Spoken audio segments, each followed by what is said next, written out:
はい、皆さん、こんにちは。ホビクラ K です。今回も最後までお付き合いよろしくお願いします。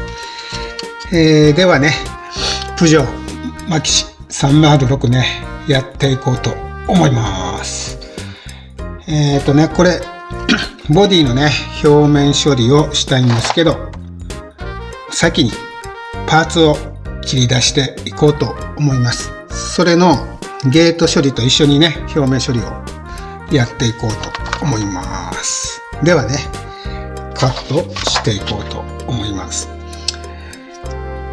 でもね、よく見るとちっちゃいバリが多いですね。これね、こういう風な、もうガタガタなんですよね。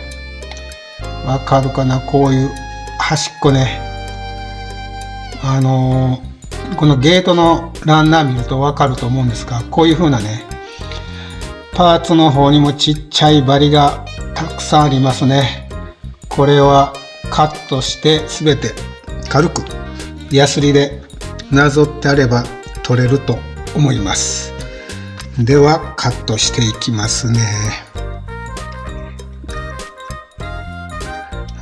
なんか柔らかい感じがしますね。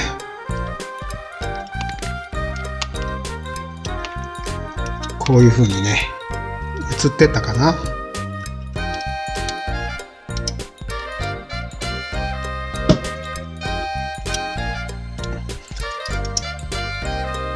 これもパーツは切る論ばかりでは多分退屈だと思いますので、一旦ね、これカットすべてしてしまいます。このように全パーツを切り出しました。小さいバリとゲート処理が大変そうなので、これは後回しにしてボディのモールドを彫っていこうと思います。このモールドは細くて浅いので老眼にはすごく辛いですね。でもこの作業をやっておかないと塗装してクリアを拭いた後で泣きを見ますね。これ時間かかるよね。今はこれね、動画なので軽くやっていますが、時間がかかるので、この筋彫りはこの辺りでやめておこうかな。筋彫りが終わりました。次はここの穴がすごく小さかったので、ヤスリで、穴を大きくしました。大きくするにはこの丸い割り箸を使ってヤスリをね、こういう風にして広げました。きつかったらね、塗装とクリアで入らなくなるので、こういうのはもう事前にやっておくことが必要です。あとはこの表面の処理を行っていこうと思います。この辺りにもね、見えないと思うんですけど、引け等があるので、ヤスリで一面擦っていこうと思います。ボディをこういう風に研いでいきます。軽くね、このバリのところが浮いているので、その辺りをなくすような感じで、あとはこの辺りにも引けがあるので、全体的に軽くやすっていきます。ですね、筋彫りをした時に出るバリと、あと引け等の、処理をペーパー掛けして行っています。それとここにあったボンピンももう消してます。別のね、エッチングパーツを使おうと思っています。ではね、このパーツを白で塗装するので、一回ね、サフを拭こうと思っています。それはね、グレーサフで拭くんですけど、このバンパーとかも一度ね、仮にこう止めていこうと思いますね。これ両面で貼ってます。接着しないで、後でね、こう愛とか悪くなってしまう恐れもあるんですよね、塗装なので、一回ね、これで仮止めをしてから塗装してそれで最後にね接着しようかと思います。これで、スタッフはね拭けると思うので、それとあとこれロールケージも一度ね、このままではね塗装めんどくさいんで、こういうふうに組み上げてからね塗装の方に入っていこうかと思います。あとこの辺りもね実際組んでからでもいいんですけどね、中は白っていうことで、そのまま白にね、白っていうのは見にくいんですよね。なんでグレーサフを拭くんですけど、これ裏ね、裏というか底、これも白になってたと思うんですけど、なんかね隙間からこう見えるのが白ではね、なんか軽い感じがするので、この底はね黒で塗ろうかな、黒サフでいいかな、で塗ろうと思ってます。ではね一回止めます。ここまでね進めました。ほぼ塗装が終わってます。あと残ってるのがクリアパーツね、テールのクリアオレンジとクリアレッドのこれぐらいかな。あと忘れてはないと思うんですけど、多分それぐらいかな。ボディの方もねこういう感じ、白でねいい感じになってますね。これはね窓ガラスを内側でなしにこう外からねかぶせるので、そこの部分を塗装するとこう合わした時にねこの面から出てくるんですよ。それがこれ全面あるんでマスキングします。そうしたらこれもロールケージね白で塗ってますね。あとはこれシャシーの方も本当は白なんですけど、もうサフでいきました。ここもね塗り分けがあるんですけど、本来はねもう何も指定されてないっていうか書かれてないんで、もう黒一色でいきました。マフラーの方はねこういう風に指定があったんで、こういう風にね塗り分けてますね。あとこれかな、バスタブというかこういう感じの色かな。あとブレーキディスクね、これは左右で色が違いますね。こういう感じでね。キャリパーもこれはカッパーで塗ってますね。なんかね調合するようになってるんですけど、そんなんできないんで、なんかシルバーとゴールドかな、なんか混ぜて作るようになってるんですけど、もうそんなことしなくてもよく似た色ね、もうカッパーでカッパで塗った方が早いのでこういう風にしてます。あとはシートも裏こういう風にねなってますね。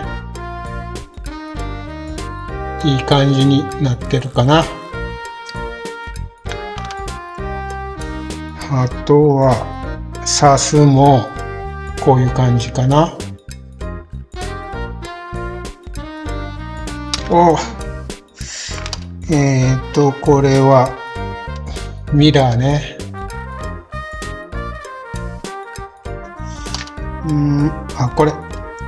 これ意外と細かい消火器かな、なんかタンク2つあるけど、これもあとデカールも貼らないといけないんですけどね、こういう感じ。あとはそれぐらいかな。これがちょっと苦労しましたね。これすべてデカールだったんですよ。それをね塗り分けました。細かいんでね、これね凹凸があるんですよね。これスイッチも細かいでしょ、芸が。普通だったら青島とかであればこれただの点だと思うんですけどね、この上にねデカールを貼る指示があるんですけど、絶対貼れないっしょこれね。これだけ凹凸があればもうシワシワになると思ったんで塗装でいきました。これピンボケなってる。こういう感じ。こういう感じになってます。後でここは UV レジンでも埋めようかな。こういう感じでね。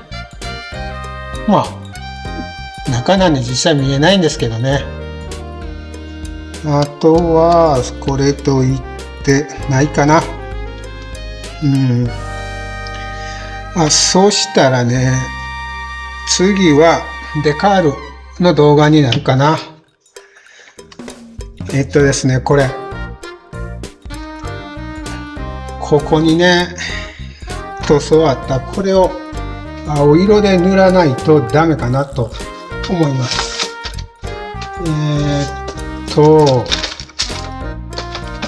これデカールねあるんですが、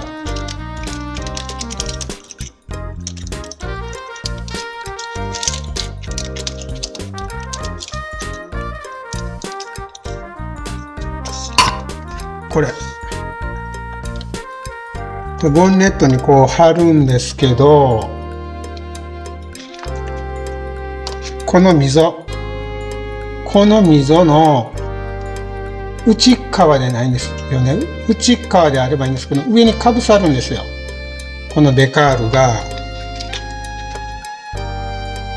なんでそれで普通のねこういう筋彫りのようなこういうんであればうまくこう馴染んでくれると思うんですけど、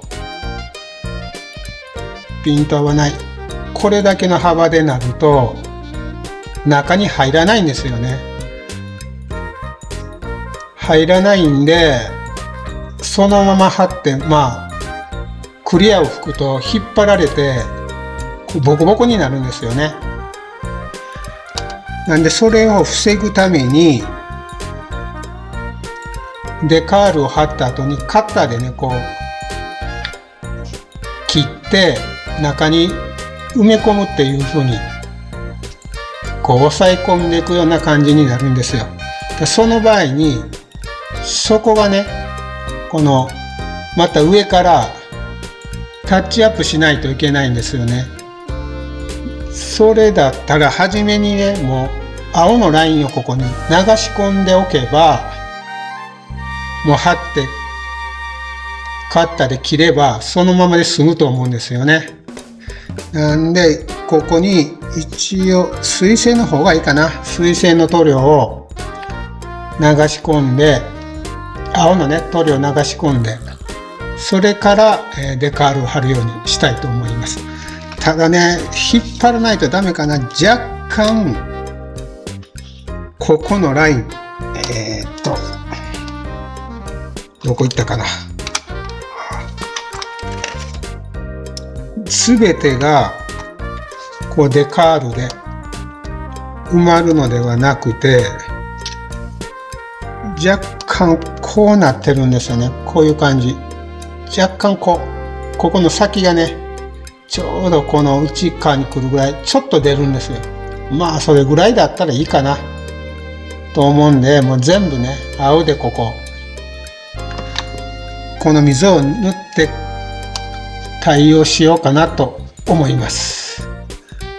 皆さんのねもう過去の作ってる方の動画を見ると大体もう貼ってからこうカッターで水を入れてからタッチアップようにしてるんですけど、それだったら初めにね入れておけばいいかなと思いました。うまくいくかどうかはねわからないんですけど、そのままね貼ってクリアで引っ張られてね乾燥中にこうボコボコになるのも嫌なんで、今回の動画はこれぐらいかな。次はこれ塗ってデカール貼るところかな。次の動画は本体というかボディのデカール貼る動画になると思います。では皆さん最後までお付き合いありがとうございました。次の動画でお会いしましょう。またね。